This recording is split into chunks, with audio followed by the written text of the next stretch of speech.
It's early morning at the Mysore Zoo and the beginning of a new day. Our zoo is one of the oldest in India and was established in 1892 by the 23rd Maharaja of Mysore, Sri Chamaragendra Wodeyar. During his time, it occupied just 10 acres of land. But over the years, it has expanded tenfold and is now home to over 150 species of animals from India and around the world, including wallabies and cassowaries from Australia, hyenas, rhinos, wild dogs and elephants from Asia, giraffes, zebras, cheetahs and hippos from Africa, and tapirs, jaguars and spectacular birds from South America. This film provides a glimpse of typical events during a day at our zoo. We'll introduce you to some unforgettable characters and even give you a sneak peek behind the scenes. Join us on this expedition and discover why we have been consistently rated as one of the best zoos in Asia.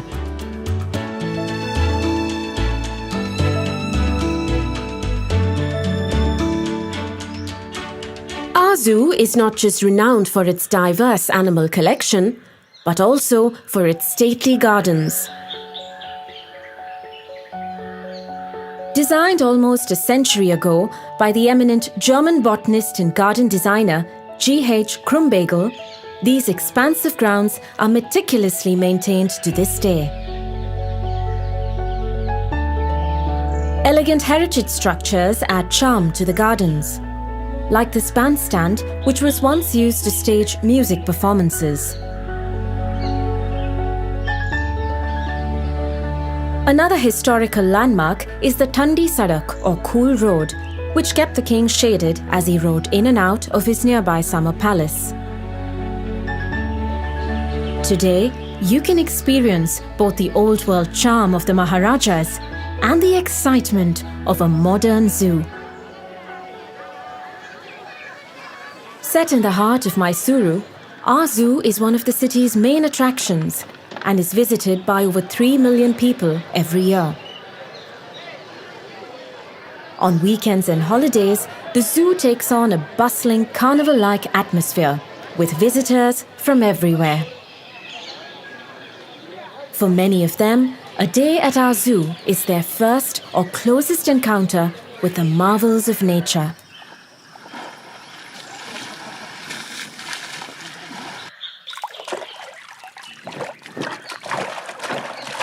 Among the most popular animals in our zoo are the big cats. The glass frontage of our cheetah and leopard enclosures provides an amazing viewing experience.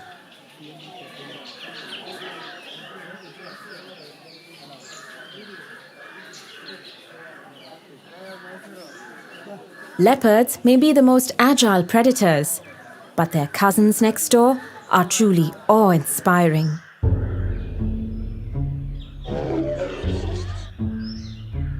This handsome fellow is Prithvi.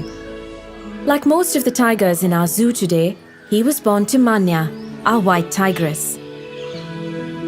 Manya herself was born at our zoo in 2005 and has produced many cubs over the years. So far, all of them have been normal-colored tigers.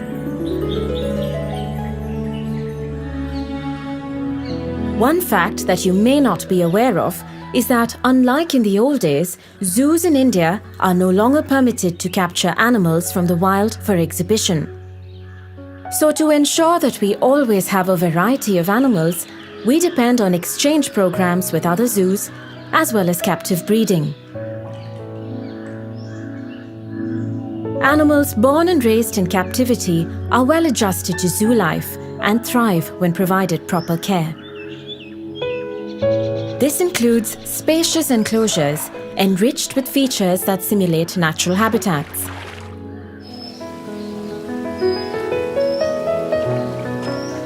Well-designed enclosures not only have aesthetic appeal, but also create a sense of comfort and well-being for the animals.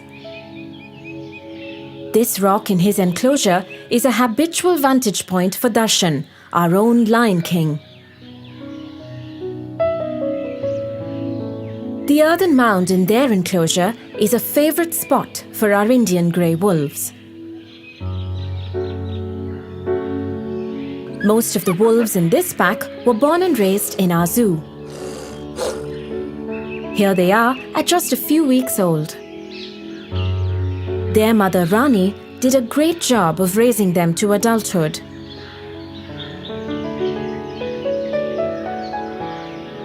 Across from the wolves are the dholes, which are also known as Asiatic wild dogs. They are smaller than wolves and have a shorter snout.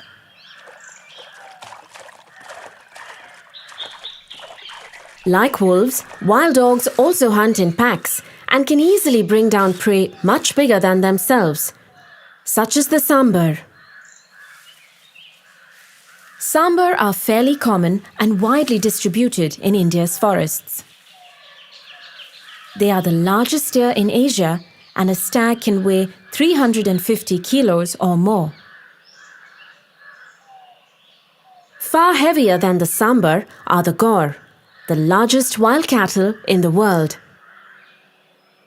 A bull stands 6 feet at the shoulder and weighs close to a ton. At the other end of the spectrum, we have one of the smallest herbivores in the world, the Indian mouse deer. An adult like this one stands just 13 inches tall and weighs a mere 3 kilos.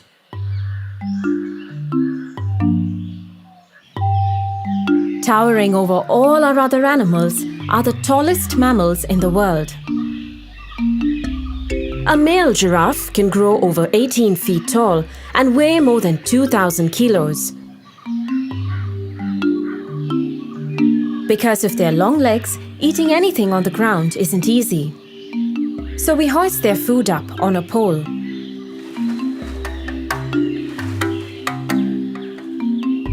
A giraffe can extend its tongue by as much as 18 inches.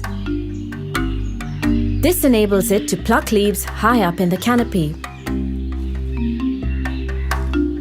Most of the giraffes in our collection were born here and continue to breed well. At over 4 tons, the heaviest animal in our zoo is Rambo, our African elephant. Rambo is rarely seen without his faithful sidekick, a yellow-billed egret. The elephant's dung attracts insects, which the egret is quick to snap up.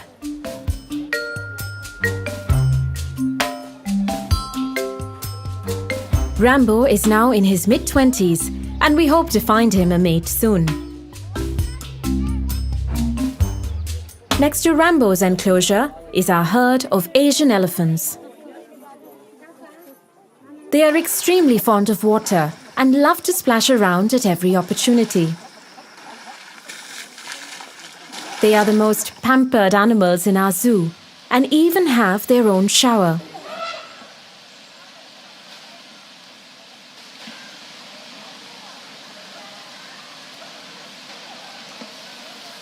Elephants have enormous appetites and must be fed throughout the day. We give them a combination of cooked food, fruits, vegetables, and grass.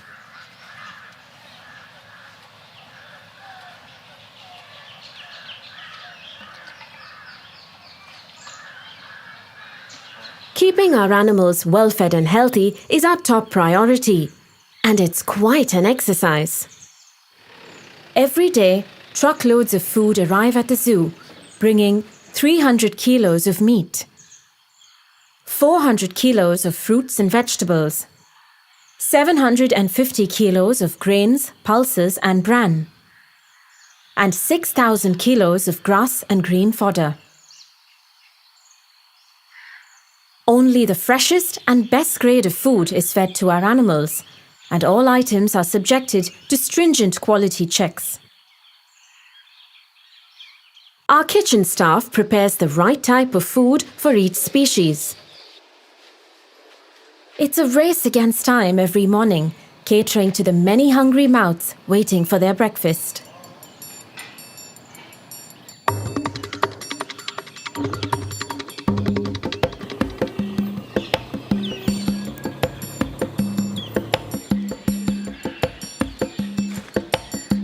Irrespective of holidays, bad weather, earthquakes or riots, food has to be delivered several times a day to the enclosures.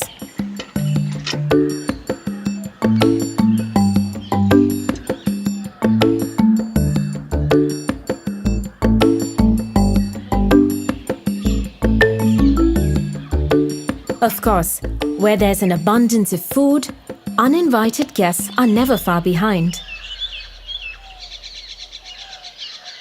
Many free-living creatures benefit from the banquets that are spread for our animals. In turn, they add color and gaiety to our zoo.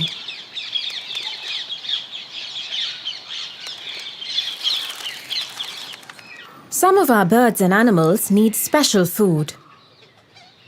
These scarlet ibis get their bright coloring from the beta-carotene in the food they eat. So to keep them looking beautiful, we include shrimp and grated carrots in their diet. We also breed and raise mealworms because some animals need insects in their diet at least a couple of times a week, like this African bat-eared fox.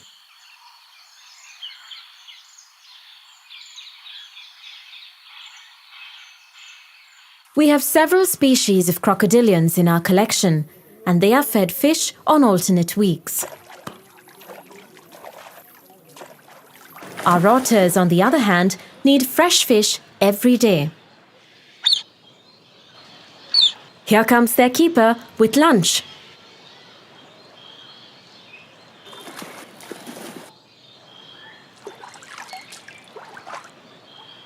Visitors to our zoo might regard the animals they see as just specimens. But to us, each one is a distinct individual with its own personality. Mason, one of our chimpanzees, likes to wave at his admirers like a music conductor. Abhi, one of our Asian elephants, loves to make his own straw hat. He'll put it on and take it off several times a day.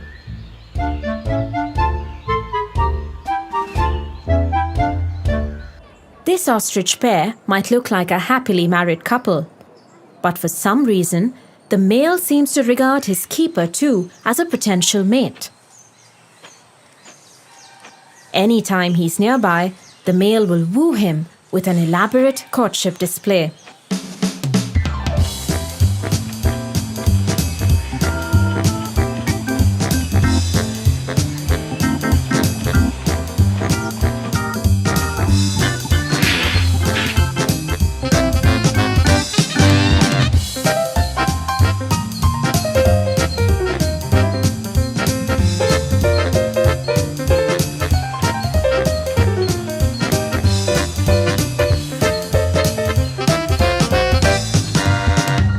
Our sloth bears, Ganesha and Durgi, also have distinct personalities.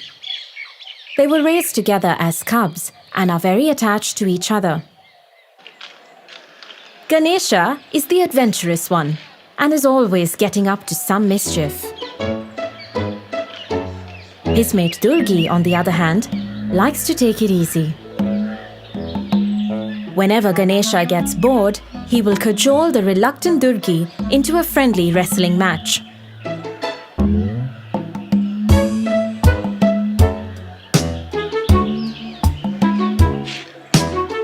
It's all in good fun and no one gets hurt.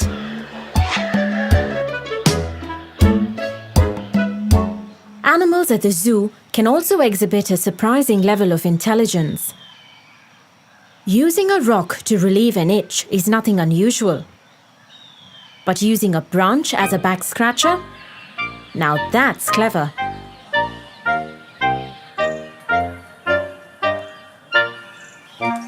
When his keeper enters the enclosure every morning, Krishna, the hippo, will literally demand a mouthwash.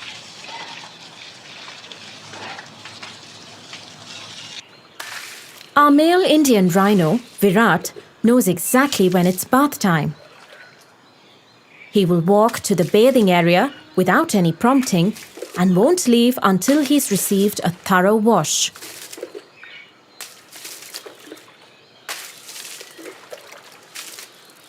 Like Virat, many animals at the zoo develop a close bond with their keepers. But don't be fooled.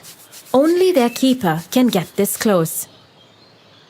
Zoo animals can be very dangerous, and the rest of us must always stay behind the railings.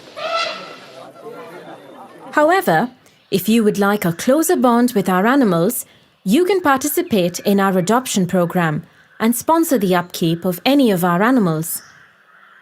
As a sponsor, you will get special visit privileges, and your support will help take care of some of our feeding expenses.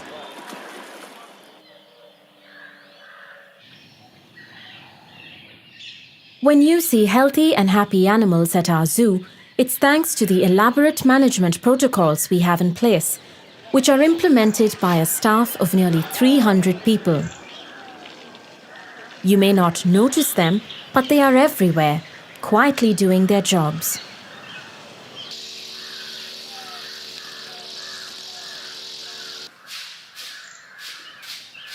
Keeping enclosures clean and regularly disinfected forms a large part of every keeper's duties.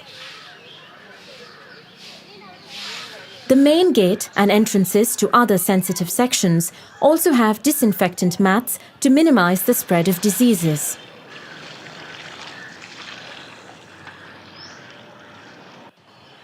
Preventive medicine, too, is a crucial aspect of our animal healthcare routine.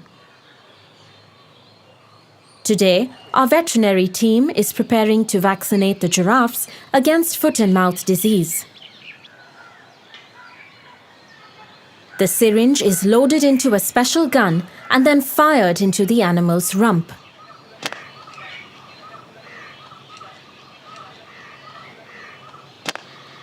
The big males barely flinch when the dart hits home. But next door, the females and their young are already nervous. One by one, the doctors get them all. The vaccine gets injected within seconds after the dart pierces.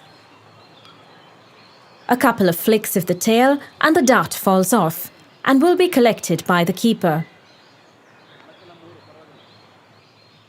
Animals can also get affected by ticks and fleas. Today, it is the turn of these Barasingha or swamp deer to receive their periodic treatment for ectoparasites. An organic insect repellent is mixed with water and sprayed in the form of a fine mist as the animals gather to feed. Despite all these precautions, however, animals do get sick sometimes and are treated at our zoo hospital. This sloth bear has been tranquilized and brought in for an X-ray and an ultrasound. Once the doctors diagnose the problem, the animal will be treated and closely monitored. The zoo hospital also houses our animal orphanage.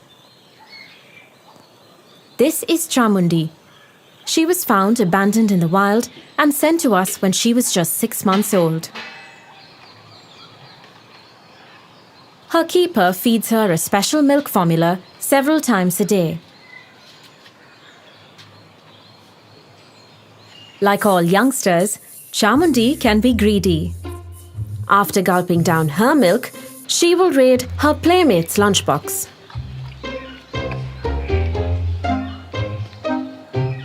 The Gaur calf must eat quickly before Chamundi finishes everything.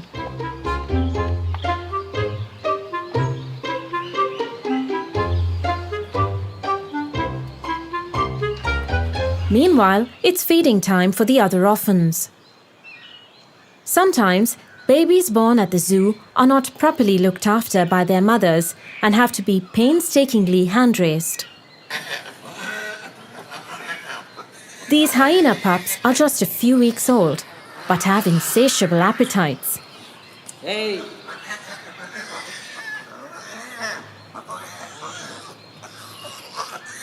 They are absolute rowdies and can be quite quarrelsome at feeding time.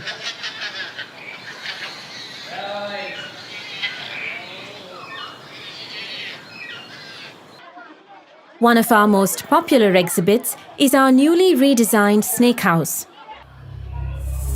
Here, you can come face to face with the heaviest snake in the world, the green anaconda from South America, or the longest venomous snake, Asia's king cobra.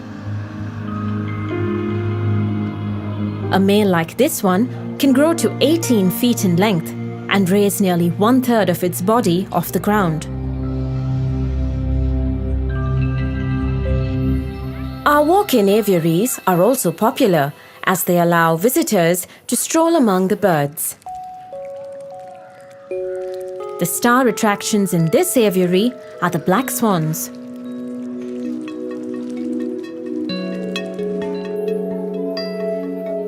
Our zoo has been a great venue for inspiring a love for nature in young minds. Every year since 1992, about 60 students have been handpicked for a year-long program involving lectures and field visits. The students are taught various aspects of nature conservation, which we hope will instill a lifelong empathy for the natural world. We also pride ourselves as a clean and green zoo and recycle much of the organic waste that is generated.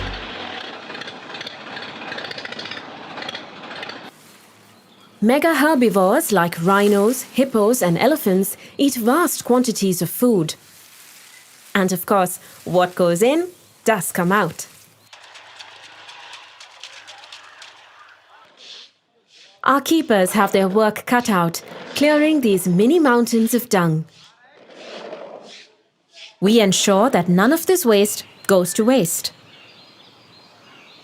From the pens, herbivore dung is sent to a vermicomposting yard, where it is slowly converted to a rich natural fertilizer that keeps our gardens lush and lovely. The best time to visit our zoo is in the morning or the evening, when animals are at their most active. From entry to exit, the pathway through the zoo is 3.2 kilometers, which you can cover in just a couple of hours.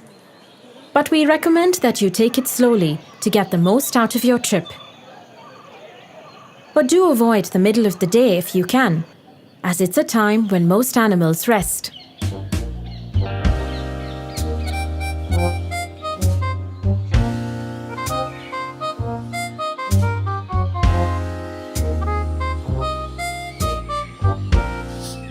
While most visitors come to our zoo to see animals, we also have a great variety of trees from all over the world.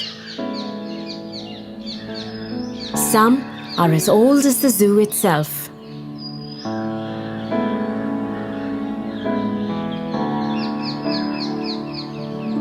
For over a century, these grounds with their magnificent trees and animals have been an important part of Mysore's rich heritage. It has been our constant endeavour to provide the best conditions for our animals and to ensure that visitors have a memorable day at our zoo. We are immensely proud that what started as a Maharaja's private menagerie has evolved into a vibrant and dynamic public institution. With your continued support, we hope to make Mysore Zoo even better in the years to come.